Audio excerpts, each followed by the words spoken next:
అమావాస్య తిథి శుక్రవారంతో కలిసి వస్తే ఆ రోజుకున్నటువంటి ప్రత్యేకత ఏమిటి? ఎందుకు శుక్రవారం రోజు లక్ష్మీదేవిని ఆరాధన చేస్తారు?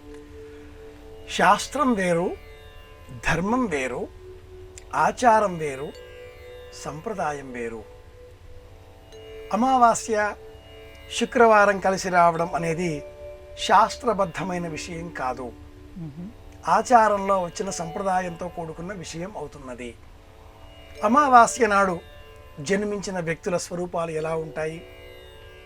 అది జ్యోతిషంలో తిథి అనే ప్రకరణంలో మనం గమనించవచ్చు. అలాగే శుక్రవారం నాడు జన్మించిన వారి గుణగణాలు, రూపురేఖలు ఎలా ఉంటాయి అనేది కూడా జ్యోతిషమే వివరిస్తుంది.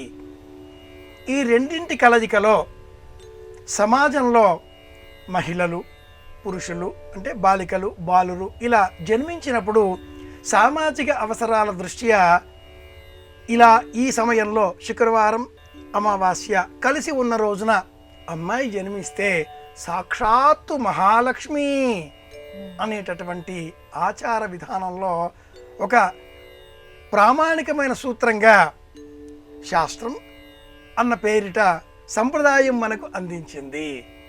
శాస్త్రంలో మట్టుకు జ్యోతిషం ఒక శాస్త్రం కనుక ఆ శాస్త్రాన్ని పరిశీలన చేస్తే అమావాస్య లక్షణాలు, శుక్రవారం లక్షణాలు వేరే. ఆ రెండింటినీ కలిపి సామాజిక అవసరాలతో ఆచారం, సంప్రదాయం మహిళలను కాపాడాలి అనే ఉద్దేశంతో అమావాస్య నాడు, శుక్రవారం నాడు ఇంట్లో అమ్మాయి పుట్టిందా, మహాలక్ష్మి జన్మించింది అంటూ వివరిస్తుంది. లక్ష్మీ జయంతి పౌర్ణమి నాడు చేస్తూ ఉంటాం. అమావాస్య నాడు డబ్బును పూజిస్తే ఆ డబ్బు ఇతోధికంగా పెరుగుతుంది.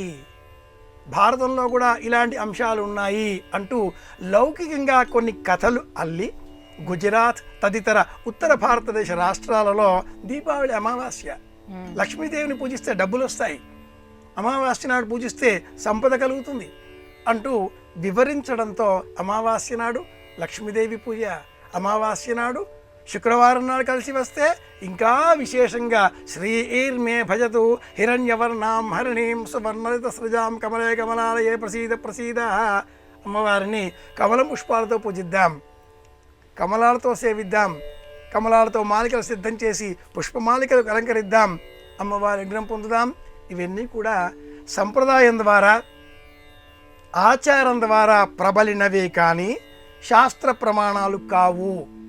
శాస్త్రంలో ఏ వారానికి ఆ వారం, ఏ తిథికి ఆ తిథి ప్రత్యేకం. లక్ష్మీదేవిని ఆరాధన చేసే క్రమంలో పటం రూపంలో ఉండే అమ్మవారి రూపం కాకుండా ఇల్లాలు, చెల్లెలు, కూతురు, తల్లి, ఇంట్లో ఉండే ప్రతి మహిళ స్త్రీ స్వరూపంలో అమ్మను చూడగలిగితే నిజమైన లక్ష్మీదేవి అనుగ్రహం అప్పుడు కలుగుతుంది.